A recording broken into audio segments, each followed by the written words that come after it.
আমাৰ অভয়পুৰী থানাৰ অন্তৰ্গত ২ নং লতিবাৰী গাঁৱত যোৱা নিশা আমাৰ মেক্সিমো গাড়ীত এটা গৰু উদ্ধাৰ হয়। গতিকে এই গৰুটো ডাঙৰ এটা চক্ৰ আছে ইয়াত। আমাৰ এই চক্ৰটোত মানে কি এই উদ্ধাৰ কৰিব লাগে। এই চক্ৰটোত কোন জড়িত আছে। গৰুটো ক'ৰ পৰা আনিছিল? গৰুটো লতিবাৰী ২ নং ৱাৰ্ডৰ পৰা।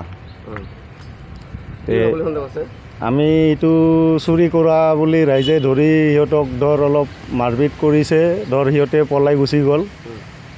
গাড়ীটো আৰু গৰুটো অভয়পুৰী থানাত আমি চমজাই দিলোঁ।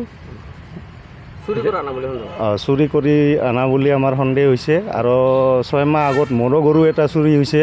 সিহঁতে কৰিছে এইখন গাড়ীত, কিন্তু সিহঁতক আমি হাতেলোতে ধৰিব নোৱাৰিলোঁ। আজি সিহঁতক আমি হাতেলোতে গাড়ীখন উদ্ধাৰ কৰিছোঁ।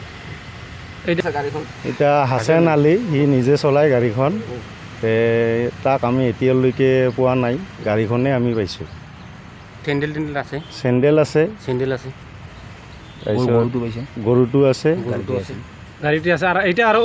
গৰুটোৰ কাণত আধাৰ কাৰ্ড লগোৱা আছে। এতিয়ালৈকে গৰুটাৰ গৰাকী আমি এতিয়াও বিচাৰি পোৱা নাই। গৰুটো এখন অভয়পুৰী থানাত আমি চমজাই দিয়া হৈছে। কোনোবা যদি গৰুটোৰ গৰাকী ওলায় অভয়পুৰী থানাত আহিলে সিহঁতে গৰুটো পাব। আৰু গাড়ীখনৰ নাম্বাৰ হ'ল S19AC 1586